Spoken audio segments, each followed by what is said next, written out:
너를 낳은 아비에게 청종하고 내 늙은 어미를 경히 여기지 말지니라. 주의 사에 하여지는 말며 지혜와 훈계와 명철도 그리하여지니라. 의인의 아비는 크게 즐거울 것이요 지혜로운 자식을 낳은 자는 그로 말미암아 즐거울 것이니라. 내 부모를 즐겁게 하며 너를 낳은 어미를 기쁘게 하라. 아멘. 할렐루야. 아멘. 오늘 우리가 함께 나눌 말씀은 부모님을 즐겁게 하라는 제목으로 말씀을 증거하려고 합니다. 우리는 저번 주에 어떻게 가정에서 신앙생활의 모습이 어떤 모습이어야 되는가를 대해서 증거했습니다. 잘 기억하고 있나요? 네. 남편은 아내를 어떻게 하라고요? 네 했잖아요. 장로님. 네. 죄송합니다. 남편은 아내를 예쁘게 잘 꾸며라 그랬어요. 그렇죠? 그럼 아내는 남편을 어떻게 하라고요? 권사님. 그렇게 안 했는데. 남편은 세상에서 어떻게 하라고요? 성공하게 어떻게 하라고요? 네, 성공하게 도와주라는 거죠. 밀어주라는 거예요. 잘 기억하시길 바랍니다. 그러니까 남편이 일터에서 성공하면 그것이 아내의 복이고, 남편이 아내를 예쁘게 꾸미면, 그래서 아내가 행복해하면 그것이 남편의 행복입니다. 그것이 또 자식의 복입니다. 자, 그러고 나면 그 다음에는 무엇이 있는가입니다. 부모님을 즐겁게 하라는 것입니다. 예레미야 10장 22절을 보면 제가 말씀을 읽어드리겠습니다. 22절을 보면 2절을 보면 이런 말씀이 있습니다. 여호와께서 이와 같이 말씀하시되 여러 나라의 길을 배우지 말라. 이방 사람들은 하늘의 징조를 두려워하거니와 너희는 그것을 두려워하지 말라. 제가 왜 이 말씀을 읽었냐면 하나님이 그렇게 말씀합니다. 이스라엘 백성들에게 여러 나라의 길을 배우지 마라. 우리가 이 세상을 살아가면서 하나님이 원하시는 길을 잘 배워야 됩니다. 살아가는데 여러 가지 길이 있어요. 그렇죠? 근데 우리가 예수님을 영접하면 우리는 어떤 길을 배워야 되냐면 내가 살아가는 길에 어떻게 살아야 될까? 하나님이 원하시는 길을 내가 배워가야 되는 거예요. 세상이 원하는 길이 아니라 하나님이 원하시는 길을 배우면 우리는 세상에서 넉넉히 이깁니다. 왜냐하면 하나님이 아브라함에게 그렇게 약속하셨잖아요. 나는 너의 방패다. 나는 너의 지극히 큰 상급이다. 굉장한 거예요. 아브라함에게만이었을까요? 아니에요. 성경의 말씀은 예수님을 영접한 그 순간 하나님의 약속은 다 그대로 내 것입니다. 그러면 하나님이 그러는 거예요. 성호야, 난 너의 방패야. 난 너의 지극히 큰 상급이야. 그럼 우리는 누구의 길을 배워야 되냐면 하나님의 길을 배워야 돼요. 자, 그러면 하나님의 길에서 사람들이 이 땅에서 오래 살고, 그러면 다시 할게요. 하나님이 이 땅에서 단명하고, 하나님이 단명하고 큰일 나네. 사람들이 이 땅에서 살아가면서 단명하고 아니잖아요. 그럼 아까 아멘을 크게 해야죠. 사람들이 내가 이 땅에 살아가면서 장수하고. 오늘 부모님을 즐겁게 하라는 것은 하나님의 길이에요. 그러면 어떤 복이 있느냐? 하나님이 그렇게 말씀하셨어요. 이 땅에서 내가 오래 살 것이다. 내 생명. 내 생명이 오래될 거고, 그리고 너는 복을 누릴 것이다. 아멘. 이거보다 더한 축복이 어디 있겠어요? 우리는 이런 삶을 살아가려고 열심히 공부하고 열심히 일하고 열심히 노력하잖아요. 스트레스를 받아도 누가 뭐라 그래도 내가 이것을 이루기 위해서 견뎌내잖아요. 근데 여러분 그거 아세요? 세상에 우리가 살아가면서 세상에 주는 그 방법을 내가 열심히 해도 하나님이 그래 맞아 내가 너 그렇게 해줄게라고 인정해주지 않으시면 아무 소용이 없다는 거예요. 하나님의 뜻 중에 한 부분, 하나님이 원하시는 우리 예수님을 영접한 하나님의 자녀들이 걸어가는 길, 그 길 중에 한 부분이 바로 하나님이 원하시는 삶, 그것이 부모를 공경하는 겁니다. 아멘. 지금까지 그것을 잘 하시던 분은 좀 더 잘하세요. 오늘부터. 그럼 지금까지 오늘부터 잘 못했다라면 그 지난 시간은 잊어버리고 오늘부터 잘하시면 됩니다. 아멘. 그러면 여러분의 생명은 이 땅에서 길어질 것이고 하나님의 복을 누리는 복을 내가 받아서 그리고 내 후손들에게도 전해주게 될 것입니다. 이것이 하나님의 약속입니다. 하나님은 반드시 이사야 선지자를 통해서 이스라엘 백성들이 다 나라를 잃고 이렇게 포로가 되었잖아요. 그때 하나님이 그럽니다. 너희는 여러 나라의 길을 배우려고 하지 마라.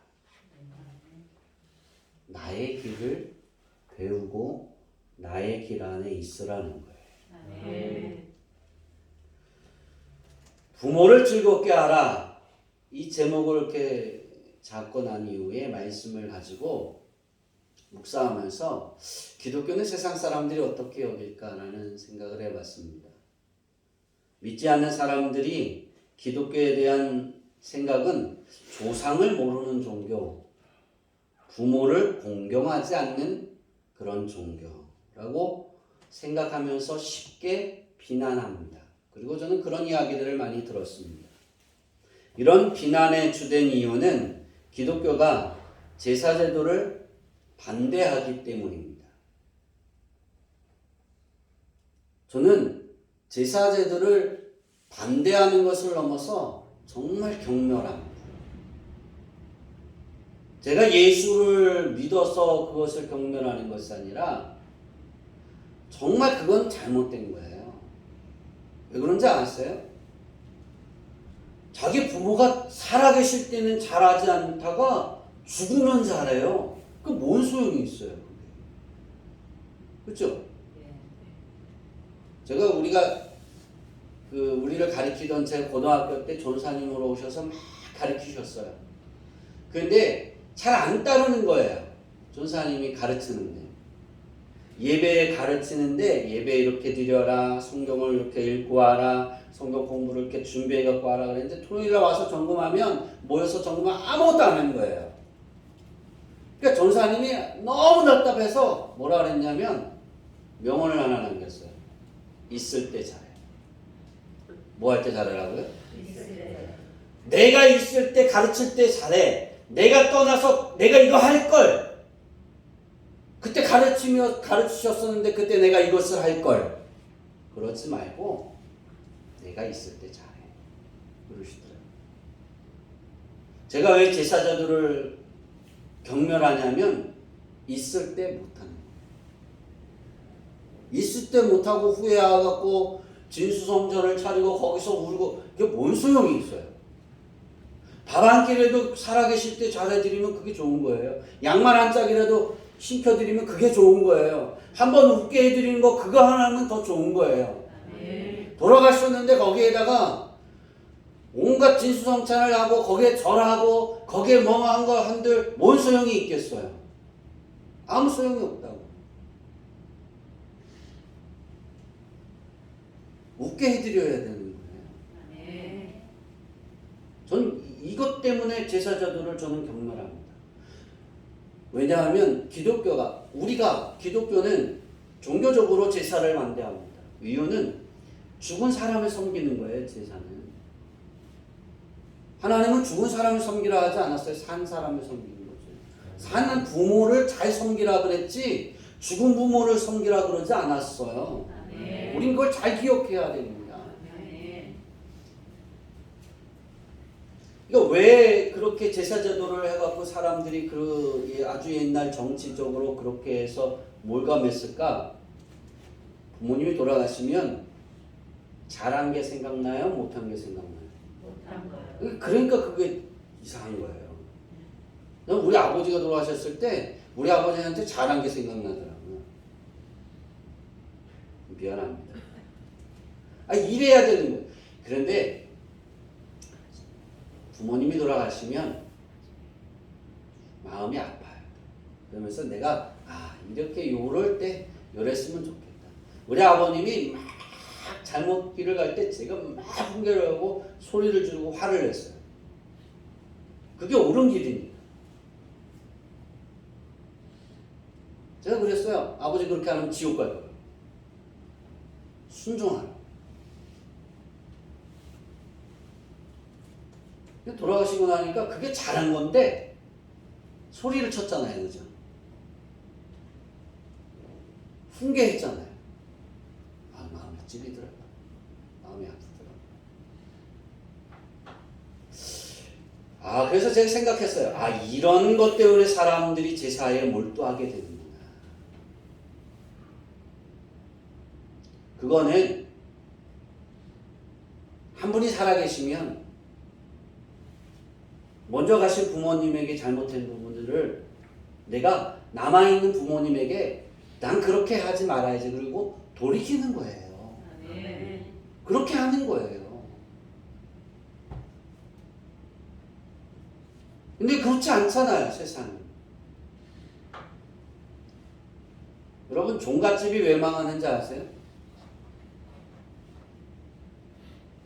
만석 집안에 크게서 99채 집이 있었어요.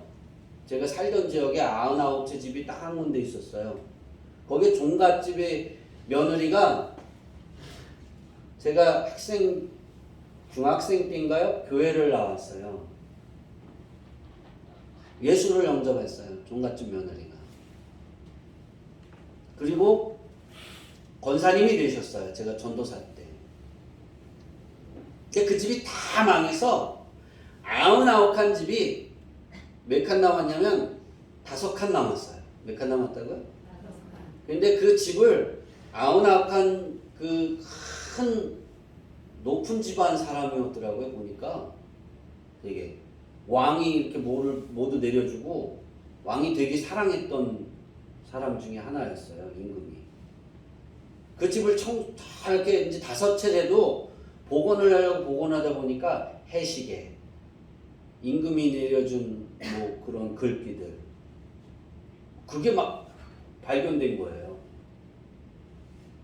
어떤 것도 발견되냐면 저는 해시계가 손에 차고 이렇게 손에 차는 게 아니라 목에 걸고 다니는 해시계, 가지고 다니는 호주머니에 놓고 그런 해시계가 있는지는 몰랐어요. 그게 발견이 된 거예요. 그래서 그 해시계를 이렇게 하면 몇인지 아는 거예요.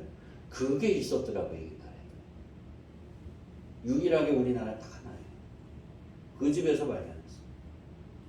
근데 그렇게 그 집을 지나지 않고는, 그 땅을 밟지 않고는 어디를 갈 수가 없는 그렇게 넓은 99칸 집이 쫄딱 망했어요.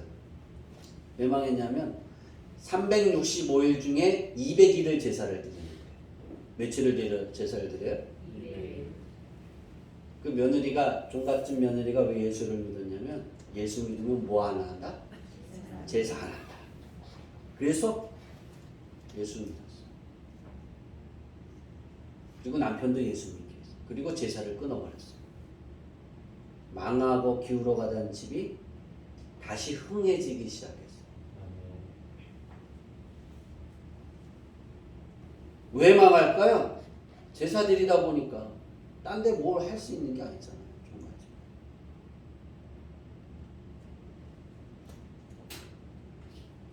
오늘 잠언 23장에는 부모님을 즐겁게 하라 그랬어요. 또 10계명에는 내 부모를 뭐 해라? 공경하라 그랬어요. 공경하라는 건 잘 섬기는 거예요. 그러면 즐겁게 하라는 건 뭐예요? 공경하는 거나 마찬가지. 오늘 세상 사람들은 제사를 안 드리면 그것을 큰 불효라고 생각하지만, 그래서 제사를 드리면 다 한 거라고 생각해요. 살아있는 부모님한테도. 천만에요. 그건 아무 소용이 없는 거예요. 살아있는 부모님한테 잘해야 하는 거예요. 여러분 꼭 기억하셔야 돼요. 그래서 물 하나라도, 양말 하나라도 내 부모가 즐거울 수 있으면 얼굴 한 번이라도, 전화 목소리 한 번이라도 비춰드려야 되는 거예요. 그렇게 할 수 있기를 바랍니다. 잘못된 신앙의 거기 길에서 벗어나서 살아계신 부모님에게 잘할 수 있는 하나님의 길인 부모님을 즐겁게 할 수 있는 우리 성도들이 될 수 있기를 바랍니다. 잠언 23장은 지혜자가 하나님의 자녀의 생활에 대해서 막 가르칩니다. 여러 가지들을 가르치다가 갑자기 22절부터 25절에 부모님에 대해서 가르칩니다. 23장을 이제 여러분 잠언을 이번 주에 읽게 되죠, 그죠? 잠언을 쭉 읽다가 23장을 주의 깊게 읽어보세요. 1절부터 마지막 절까지. 생뚱맞게 22절부터 25절이 툭 튀어나오는 거예요. 리듬이 끊겨요. 그리고 그까지만 하고 또 달라요. 지혜자가 쭉 20장부터 쭉 생활에 대한 지혜를 가르치다가 갑자기 부모님에 대해서 생각이 났는지 내 부모를 즐겁게 해라. 너를 낳은 아비에게 청종하고 말을 잘 듣고 내 늙은 어미를 경히 업신여기지 마라. 무시하지 마라. 그랬어요. 젊은 사람들이, 내 부모들이 힘이 없고 늙어서 힘이 없어요. 시간이 지나면 힘이 없죠, 그죠? 돈도 안 벌잖아요. 돈 안 벌잖아요. 돈 벌면 힘이 있는 거예요, 그죠? 부모님들이 나이 들어서 돈 있으면 힘이 있는 거예요. 그래서 우리 아버님이 우리 어머니에게 딱 제사를 주려고 했을 때 제가 우리 아버님을 설득을 했어요. 아버님, 그러면 이게 갔다가 또 자녀들에 오면 세금으로 나라에서 많이 가지고 가니까 우리 자녀들은 그런 자녀가 아니니까 얼마 되지 않은 재산 형한테 다 주세요. 형한테 주면 형이 엄마를 살아계실 때 책임질 거예요. 그랬어요. 그럼 저한테도 조금 줄 줄 알았더니 진짜 다 주셨더라고요. 다 주셨어요. 그래서 우리 육남매가 아직 아무 말 하지 않아요. 근데 어떠한 한 얘기가 나왔어요. 형이 어머니가 너무나 아픈데 형하고 형수님이 가까이서 어머니를 돌보겠다 해놓고 그냥 나몰라라는 거예요. 그게 저한테 들리고 누님들한테 다 얘기가 들린 거예요. 난리가 난 거예요. 우리가 왜 그 땅에 대해서, 재산에 대해서 소유를 말하지 않았는지 아느냐? 어머니를 맡겼기 때문이야. 근데 어머니를 버리면 어떡하냐라고 막 그랬어요. 그래서 제가 형님한테, 저한테 막 전화가 오길래 잠잠하라 그러고 시끄럽지 않았으면 좋겠다 그러고 제가 형한테 그랬어요. 이거 형 잘못한 거야. 형수가 이렇게 하는 건 정말 잘못한 거야. 형이 왜 양평으로 왔어? 서울에서. 그리고 왜 땅을 다 그에게 줬어? 엄마 맡겼잖아. 그것 때문이잖아.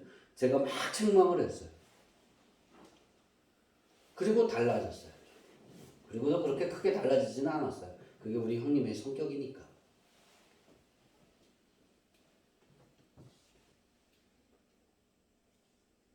돌보는 거예요. 근데 우리 형님이 달라진 게 뭐냐면 어머니가 아프다라면 오는 거예요.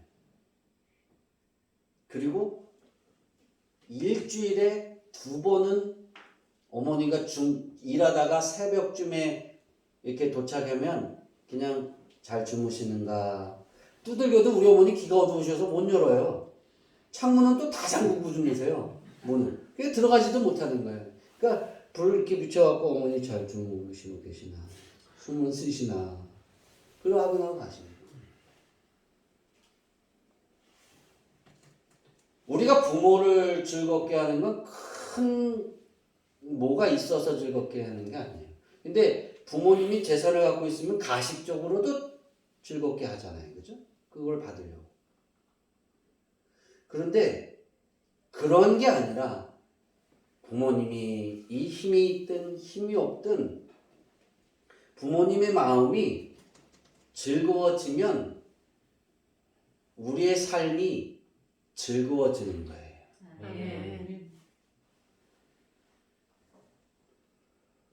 우리가 전통적으로 우리 유교적인 이런 관습이 있어서 이제 부모님을 훈계하거나 잘못을 이렇게 지적하거나 하는 게 되게 어려워요.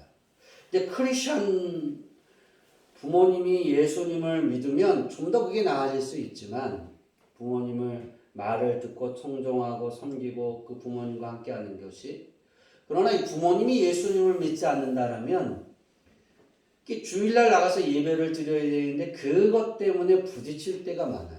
그래서 지혜로워야 되는 거예요. 부모님이 예수를 안 믿으면 우리는 주일날 그것은 끝까지 지켜야 되니까. 하지만 월요일부터 토요일까지는 부모님이 즐거울 수 있는 그래서 주일날 예배 드리기 위해서 좀 더 피곤하고 힘든 삶을 사는 거예요. 그걸 노력해 가야 되는 거예요. 부모님을 공경하라 해서 부모님을 공경해야 되기 때문에 내가 하나님을 떠나 그 하나님은 그렇지 않습니다. 하나님의 말씀 안에서 복음 안에서 그 복음 안에서 벗어나지 않는 부분에서 기본적인 삶의 도리를 잘하면 부모님은 즐거워합니다. 정말입니다. 우리 주양기교회 성도들이 하나님의 말씀에 벗어나지 않는 선에서 부모님을 말씀을 경청하고 부모님의 말씀을 듣고 부모님의 말씀에 순종해 가고 말씀에 벗어나지 않는 선이라면 해드릴 수 있는 그러한 지혜가 있기를 바랍니다. 그 열심이 있기를 바랍니다. 부모와 자식 간의 관계는 어떠한 관계보다 가장 기초적인 관계고 어떠한 관계보다 더 중요한 관계입니다. 그래서 아빠는 잘 몰라도 엄마는 자식을 할 때 그죠?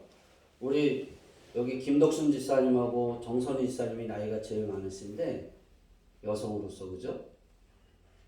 내 배가 아픈 건가요? 내 배에 10달을 데리고 있다가 아파서 아이를 낳은 아이가 나이가 많든 뭐하든 죽을 때까지 어떤 거예요? 내한테는 내 품에 자식이죠, 그죠? 아무리 미워도 이렇게 쌍년 그런 자식 그리고 다시는 두고 봐라 그리고 뒤돌아섰다가 엄마 그러면 뭐예요? 왔니? 그러시죠. 네, 그거예요. 근데 아빠는 안 그래요. 내 배 앞에 나지 않았기 때문에 아빠는 그러면 뭐예요? 인연 끊자. 풀어줄 때까지 끊는 거예요. 근데 엄마는 그렇지 않더라고요. 그러니까 우리가 부모와 자식 간에는 어떤 관계보다 중요한 관계예요. 그러니까 하나님이 내가 예수님을 영접하는 순간 내 부모에게 내가 더 잘해야 되는 것은 내 육신의 부모에게도 잘 하지 못하는데 눈에 보이지 않는 하나님을 관계를 잘 맺는다고 그거 어려운 거예요. 그렇죠? 여러분의 마음이 좀 이렇게 신앙이 한 단계 좀 성숙해져 갔으면 좋겠어요. 주일날 예배 드릴 때 천사였던 그 사람 우리 남편, 아내, 자식들이 부모님들이 집에서도 천사인 것처럼 그렇게 하려고 노력하는 그 삶의 신앙이 올라간다라면 이제 더한 단계 올라가기로 원한다라면 부모님에게 하나님의 관계로 회복되어진 부모님의 육신의 관계가 부모님을 즐겁게 해드리는 거예요. 25절에 내 부모를 즐겁게 하며 너를 낳은 어미를 기쁘게 하라 그랬어요. 왜 그럴까 합니다. 우리 출애굽기 20장 12절, 신명기 5장 16절을 읽겠습니다. 시작. 내 부모를 공경하라. 그리하면 내 하나님 여호와가 너희의 준 땅에서 내 생명이 되리라. 너는 내 하나님 여호와께서 명령한 대로 내 부모를 공경하라. 그리하면 내 하나님 여호와가 너희의 준 땅에서 내 생명이 되리고 복을 누리리라. 네, 중요한 겁니다. 이건 다 똑같은 내용이죠, 그죠? 하나님이 명령하신 거예요. 그러니까 하나님이 아담과 하와를 통해 가족을 이루시고 거기에 자녀가 나왔잖아요. 그러니까 하나님의 마음은 그거예요. 힘이 있어서 잘 행동하고 생활하다가 자녀를 향해 양육하다가 힘이 없어지면 이 부모를 어떻게 해야 될까 하나님이 생각하신 것이 부모를 자녀들이 양육하면 된다. 이게 하나님의 마음의 배려예요. 이 배려를 알고 부모님을 즐겁게 해드리면 하나님이 행복한 거예요. 하나님의 뜻에 따라 열심히 노력해서 자녀를 성장하게 했잖아요. 그리고 힘을 잃어가죠. 그 부모를 위해 생각하고 아파하고 그럼 얼마나 좋아하겠어요 하나님. 그러니까 그 자녀들에게 그런 사람들에게 생명을 들고 복을 받게 해주겠다는, 복을 누리게 해주겠다는. 여러분 신명기 15장 16절하고 16절에 이 내 생명이 길고 복을 누리리라 이것은 받는 것보다 중요한 거예요. 복을 받고 내일 죽으면 뭔 소용이 있어요, 그죠? 현정이가 100억을 받았어요. 우리 인경이가 1000억을 받았어요. 다시 할까요? 현정이가 10억을 받았어요. 갑자기 생긴 거예요. 근데 2시간 만에 죽었어요. 그럼 그 10억은 누굴 걸까요? 제 거죠. 담임 목사, 얘는 나지, 그지? 미안합니다. 대답을 안 하는데. 그쵸, 아빠가 쓰는 거죠. 부모님이 쓰는 거예요. 중요한 건 복을 받으면 내가 써야 되는 거예요. 아닌가요? 내가 누릴 수 있어야죠. 근데 그 누리는 것은 부모님을 즐겁게 하면 되는 거예요. 자식이 부모를 섬기고 훗날 부모를 양육해야 함에 대한 하나님의 뜻을 왜곡했어요. 이런 뜻을 유대인들이. 그래서 예수님이 이 땅에 오셨는데 그들이 왜곡해서 생활합니다. 하나님이 내 부모를 공경하라는 것을 폐합니다. 그것을 지적하는 예수님의 말씀이 있습니다. 마태복음 15장 5절과 6절 있습니다. 시작. 너희는 이르되 누구든지 아버지에게나 어머니에게 말하기를 내가 드려 유익하게 하는 것이 하나님께 드림이 되었다고 하기만 하면 그 부모를 공경할 것이 없다 하여 너희의 전통으로 하나님의 말씀을 폐하는도다. 제가 우리 형수님을 꾸짖었다 그랬어요. 우리 형한테. 제가 직접적으로 형수님을 꾸짖지는 않았어요. 왜냐하면 제가 손 아래 사람이니까. 저 형님한테 얘기하라 그랬어요. 무엇이 잘못인지. 교회 일은 열심히 합니다. 근데 어머니가 아파서 약을 하나 사오라 그러면 안 사옵니다. 바쁘다고. 저는 여기서 차 끌고 가서 사드리는 거예요. 그리고 병원에 모시고 가요. 30분? 1시간 반? 누가 가깝겠어요? 30분이죠. 근데 우리 어머니나 뭐 다른 일들이 열심히 교회 열심히 일을 하니까 그래서 그러겠지, 피곤해서 그런데 제가 그거 잘못됐다 그랬어요. 왜? 이스라엘 백성 유대인들이 그랬어요. 하나님 부모님을 섬기는데 내가 주의 일을 열심히 하고 부모님한테 이렇게 용돈 드릴 거 내가 하나님께 드렸으니까 드림바 되었다 그러면 내 부모님한테 아무것도 안 해도 되는 거예요. 그렇게 폐해버렸어요. 예수님은 그걸 주적하는 거예요. 그건 잘못됐다. 하나님의 말씀을 폐한다. 여러분 그거 아세요? 교회에서 믿음 생활하고 아침 일찍 가서 성가대하고 우리 교회가 크면 예배가 되게 많아요. 그럼 그 늦은 시간까지 제가 어렸을 때는 제가 전도사 때는 저녁 11시까지 있었어야 됐어요. 제가. 그리고 끝나고 가면 주무셔야 되는데 오면 얘야 소똥을 못 치웠는데 그거 뭐 해야 된다고요? 아니 내일 아침에 치우면 되잖아요. 내일 하면 안 돼. 그럼 걔네가 똥에서 그러면 아버지가 나보다 1시간 2시간 일찍 갔으니까 하시면 되잖아요. 아니죠? 오면 그러시는 거예요. 그럼 불 켜놓고 그거 치웠습니다. 왜 그랬는지 아세요? 월요일날 학교 가야 되니까. 월요일날 학교 가면은 토요일날 오잖아요. 근데 아버님은 일어나서 일 또 하셔야 되니까 피곤하니까 그냥 주무시겠다는 거예요. 저보고 치우고 넌 자고 어디 가라고요? 서울 가라는 거예요. 공부하러. 그래서 몇 번 했어요. 다 안 하고. 그리고 우리 아버지가 안 시킬 정도로 했어요. 시켜봤자 애가 가서 일을 해봤자 그게 뭐라고요? 미안합니다. 그렇게 합니다. 제가 그랬었어요. 너무 힘이 들어서. 제가 왜 우리 형수님을 꾸짖었다 우리 형님한테 그러냐면 그리고 안 하는 거예요. 네? 그럼 거기까지는 좋아요. 그러면 피곤해도 왔다 가야죠. 하나는 잘하고 하나는 못하면 하나는 기뻐하지 않아요.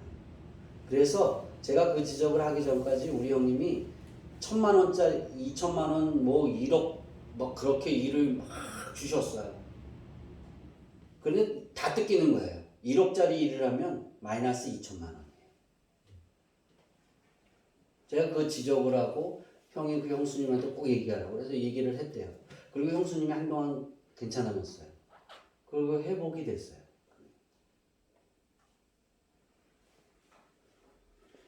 신앙인은 열심히 주의 일도 하지만 그래서 몸이 피곤하고 지쳐도 부모님이 원한다면 가는 거예요.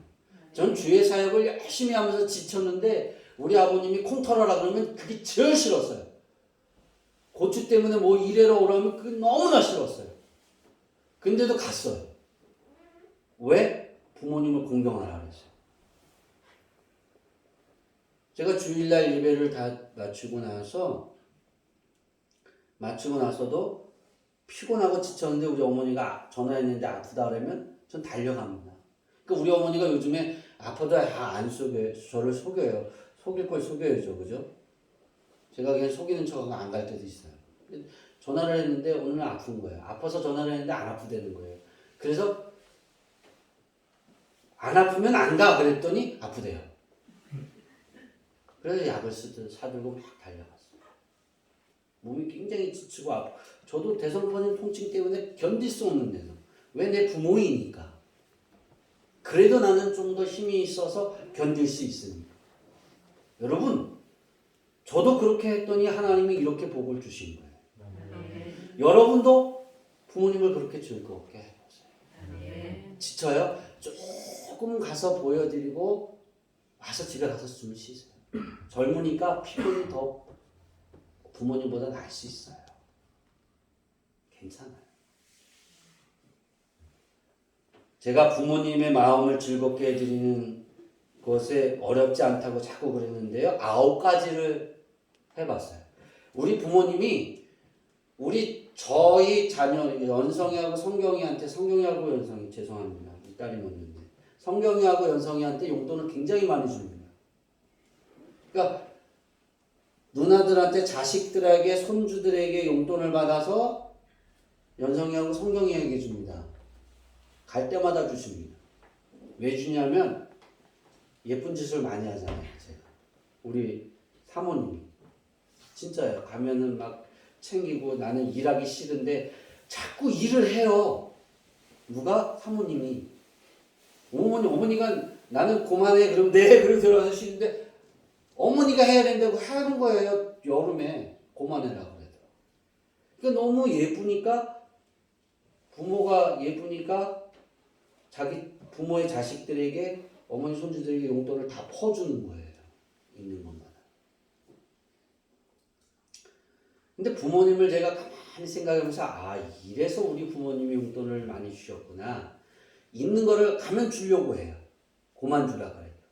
9가지입니다. 잘 들어보세요. 첫째, 자주 전화로 부모님의 건강을 체크한다.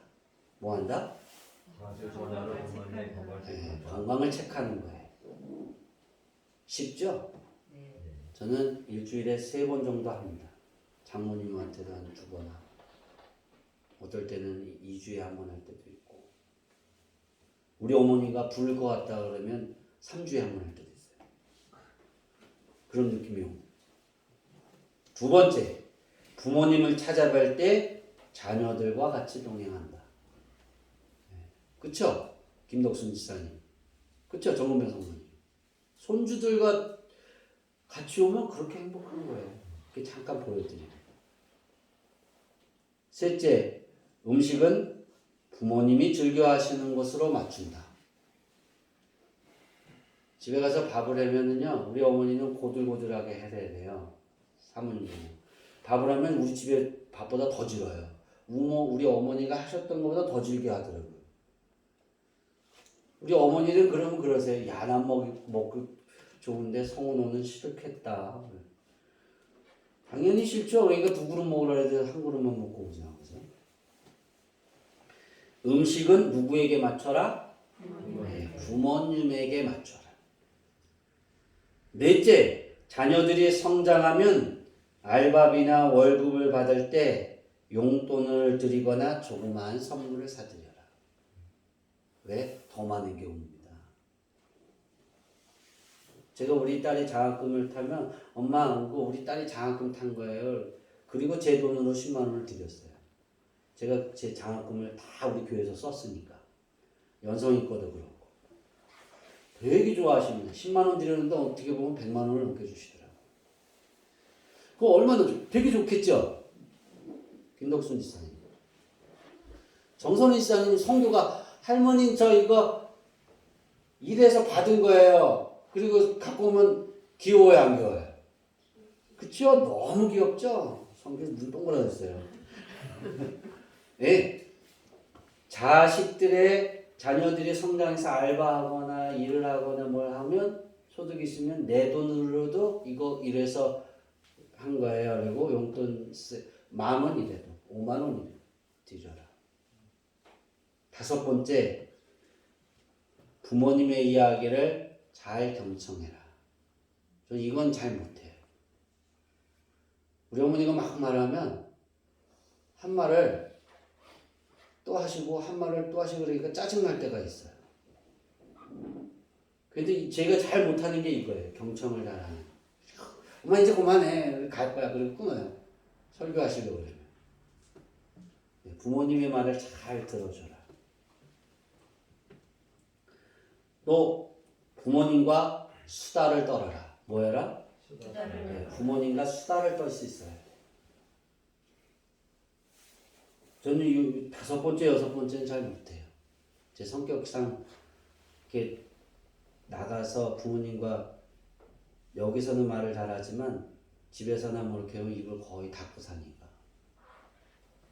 7번째 따라해볼까요? 부모님이 거주하는 환경을 돌아보고 고장난 곳이 없나 살펴라. 집에 가면 이렇게 한 바퀴 도는 거예요.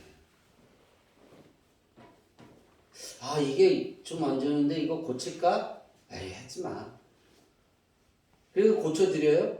내 돈이 10,000원 들었어요? 그럼 10만 원. 저는 이렇게 야곱처럼 계산을 잘해요. 그런데 그 돌아보는 것 때문에 부모님은 즐거워하세요. 그죠?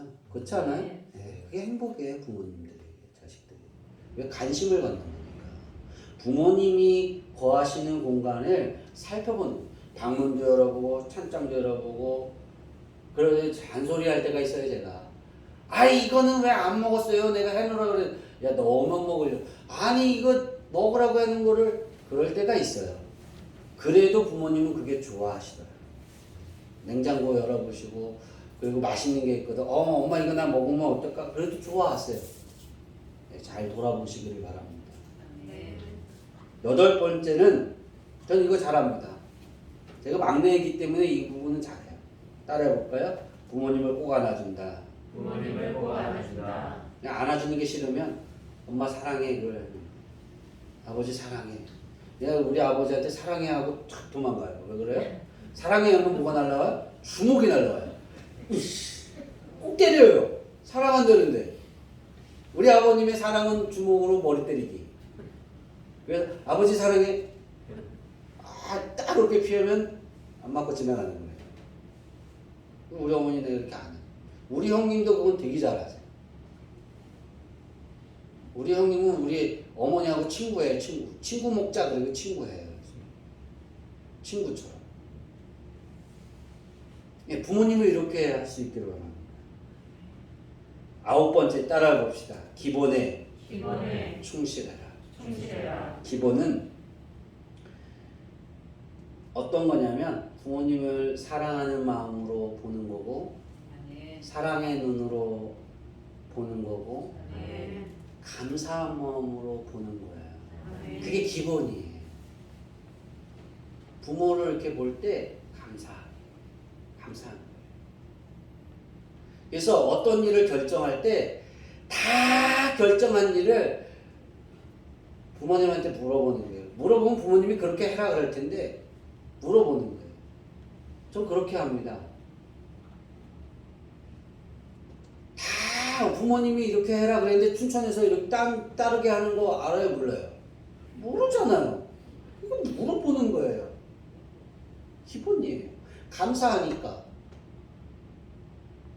감사한 마음으로 하면, 내가 부모님에게 자주 전화하는 것도 감사한 마음으로 하면 그냥 그게 즐거움이 됩니다. 저처럼 공황장애를 앓을 때는 부모님한테 전화하는 게 그게 정말 힘들고 아픕니다. 괴로웠습니다. 전화 오는 것 자체도 괴로웠고 힘들었어요.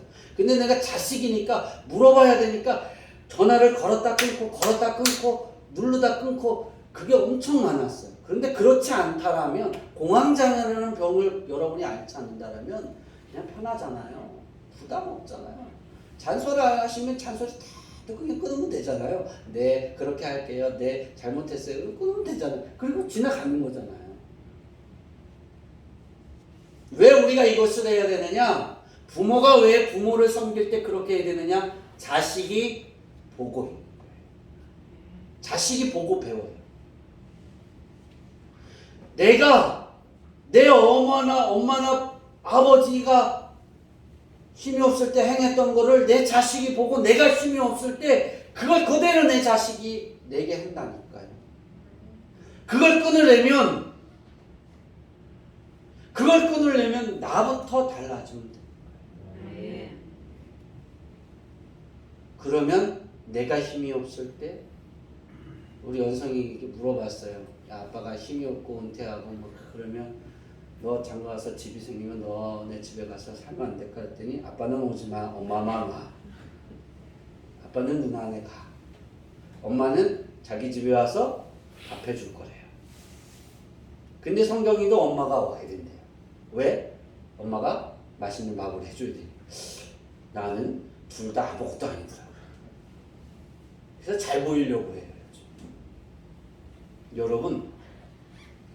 여러분이 힘들고 지쳐요. 자고 싶어요. 쉬고 싶어요. 그때 부모님이 얘야 내가 힘들어. 내가 아파. 그러면 움직이세요. 그러면 부모님은 너무 행복합니다. 집에 가시거든 여러분이 꼭 살펴야 될 게 뭐냐면 쌀독에 쌀이 있나 살피세요. 그게 기본이에요.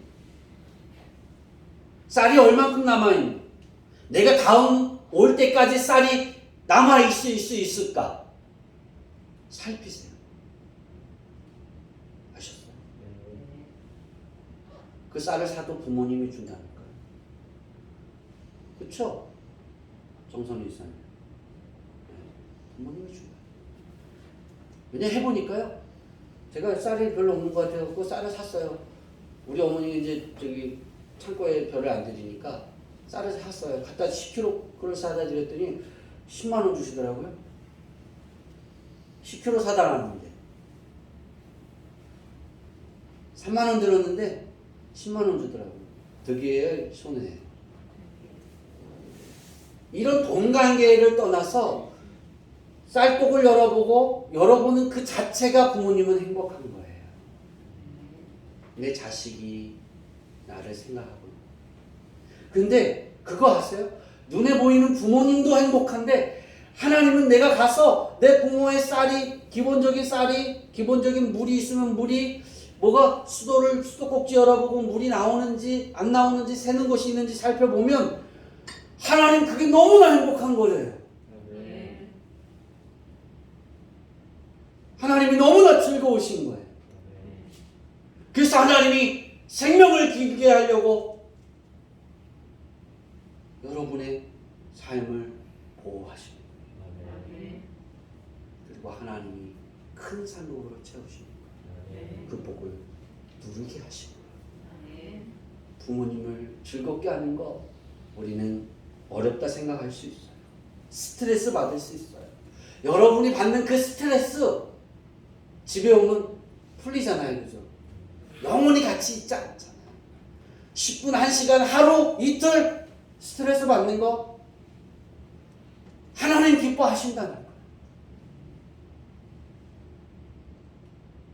왜냐하면 제가 그렇게 해보니까 우리 사모님에게 우리 어머님이 우리 형수님이 들으면 안 되는 옷 사입으라고 돈도 주더라고요. 나는 한 번도 준 적 없어요. 난 주라 이랬는데 돈 안 줬어요. 끝내 주신다 그래요. 근데 50만 원 톡톡 주시더라고요. 나도 사입으라 할 줄 알았더니 아니더라고요. 그리고 점검하시더라고요. 저는 네가 뺏었어 안 뺏었어.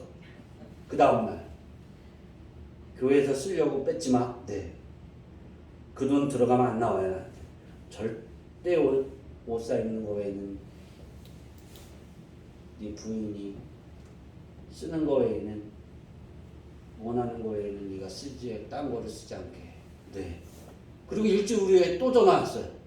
옷 샀니 안 샀니? 샀어요 엄마. 안 샀는데 그때까지. 계속 점검하실 거. 그래서 샀어요. 코트를. 더운 날 입고 갔어요. 그래서 그걸 보여드리려고.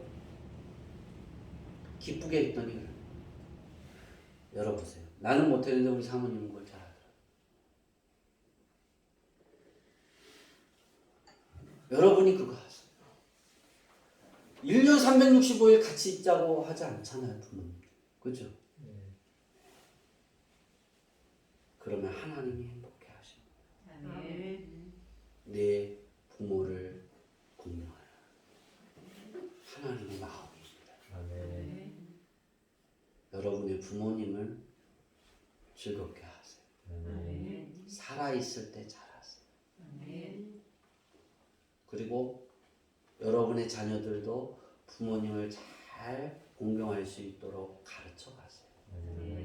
그러면 하나님의 복은 자자손손 대대로 이어질 줄 믿습니다. 기도하겠습니다. 하나님,